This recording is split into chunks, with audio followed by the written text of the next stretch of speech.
안녕하세요 여러분. 부동산 채널 성공 맞춤표 지인의 박형진입니다. 이전 영상에서 개발행위 허가를 받아야 하는 6가지 행위와 개발행위 허가 기준 및 6가지 분야별 검토사항에 대해 알아봤습니다. 이번 영상은 개발행위 허가를 받지 않아도 되는 경미한 행위에 대해 알아보도록 하겠습니다. 개발행위 허가를 받지 않아도 되는 행위는 국토계획법 제56조 제4항에서 규정하고 있습니다.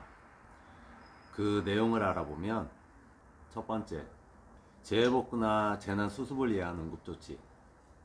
두 번째, 건축법에 따라 신고하고 설치할 수 있는 건축물의 개축, 중축, 재축과 이에 필요한 범위에서의 토지 형질 변경. 건축신고로 가능한 개축, 중축, 재축은 바닥 면적 합계 85제곱미터 이하이며 85제곱미터 초과는 건축 허가를 받아야 하기에 개발행위 허가 대상입니다. 세 번째, 그 밖에 대통령령으로 정하는 경미한 행위. 대통령령으로 정하는 경미한 행위는 국토계획법 시행령 제53조에서 6개의 개발행위별로 규정하고 있습니다. 개발행위별로 개발행위 허가를 받지 않아도 되는 행위에 대해 알아보도록 하겠습니다. 첫 번째, 건축물의 설치. 건축법에 따른 건축허가 신고 및 건축법에 따른 가설건축물 건축의 허가, 축조신고 대상에 해당하지 않는 건축물의 건축으로 이에 해당하는 건축물은 건축법 제3조 제1항에 해당하여 건축법 적용을 받지 않는 건축물입니다. 우리에게 해당 사항이 거의 없죠. 4호, 컨테이너를 이용한 간이창고나 해당 사항이 좀 있겠네요. 두 번째, 공작물의 설치, 감옥, 도시지역, 지구단위계획 구역에서 무게 50톤 이하, 부피가 50세제곱미터 이하, 수평 투영 면적이 50세제곱미터 이하인 공작물의 설치, 남목, 도시지역, 자연환경 보존지역 및 지구단위계획 구역 외의 지역에서 무게 150톤 이하, 부피 150세제곱미터 이하, 수평 투영 면적 150세제곱미터 이하인 건축물. 간암목 공통으로 건축법 시행령 제118조 제1항에 해당하는 공작물의 설치는 제외됩니다. 이것도 우리에게는 영향가가 별로 없습니다. 간암목에서 규정한 무게, 부피, 수평 투영 면적에 관계없이 기준 이하라 하더라도 건축법에서 이미 신고토록 하고 있으므로 국토계획법에서도 일관성을 유지하기 위하여 개발행위 허가 대상으로 규정은 하고 있으나 국토계획법에 따라 별도 개발행위 허가 신청서는 제출하지 않고 건축법에서 정하는 절차에 따라 신청서를 제출합니다. 다목, 녹지지역, 관리지역, 농림지역 안에서의 농림어업용 비닐하우스의 설치, 농업, 임업, 어업용 비닐하우스의 경우에만 경미한 행위에 해당됩니다. 주거, 상업, 공업지역, 자연환경 보존지역에서 설치하는 비닐하우스의 경우 개발행위 허가 대상에 해당하며 건축법 시행령 제15조 제5항, 제9호 및 제10호에 따라 가설건축물에 해당합니다. 세 번째, 토지 형질 변경, 감옥, 높이 50cm 이내, 깊이 50cm 이내의 절토, 성토, 정지 등 포장을 제외하며 주거, 상업, 공업지역 외의 지역에서는 지목 변경을 수반하지 않는 경우에 한합니다. 포장에 대해서는 그 높이에 관계없이 경미한 행위에서 제외됩니다. 즉 개발행위 허가를 받아야 하죠.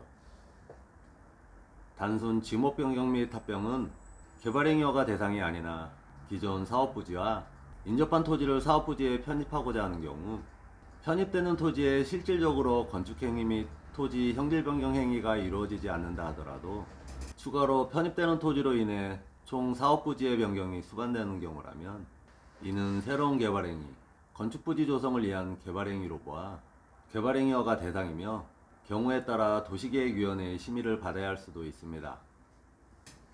남목, 도시지역, 자연환경 보존지역, 지구단위 구역 외의 지역에서 면적 660제곱미터 이하인 토지에 대한 지목 변경을 수반하지 않는 절토, 성토, 정지, 포장 등 토지의 형질 변경 면적은 형질 변경이 이루어지는 당해 필지의 총면적입니다. 660제곱미터 이하의 의미를 알아보면 토지 면적, 토지 대장 면적 기준으로 660제곱미터 이하인 경우에만 적용됩니다. 따라서 필지 면적이 660제곱미터를 초과하고 실제 토지 형질 변경 면적이 660제곱미터 이하라 하더라도 개발행위허가 대상입니다.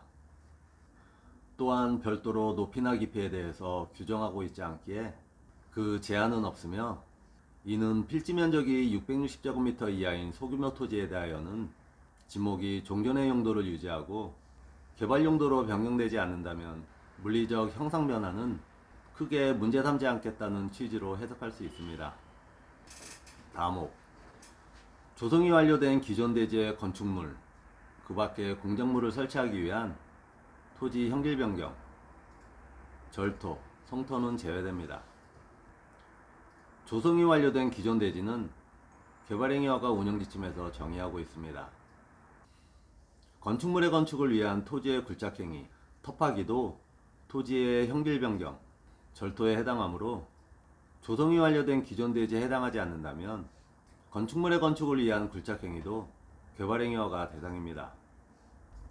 앞의 다목의 규정은 기존 대지에 해당해야 할 것이며, 그 행위의 목적이 건축물이나 공작물의 설치에 해당하는 경우에만 적용되는 사항입니다. 라목, 국가, 지자체가 공익상의 필요에 의해 직접 시행하는 사업을 위한 토지 형질 변경. 국가, 지자체가 시행자인 경우에만 적용되며 위탁사업의 경우에는 적용되지 않습니다. 네 번째, 토속 채취. 가목, 도시지역, 지구단위계획 구역에서 채취 면적이 25제곱미터 이하인 토지에서 부피 50세제곱미터 이하의 토속 채취.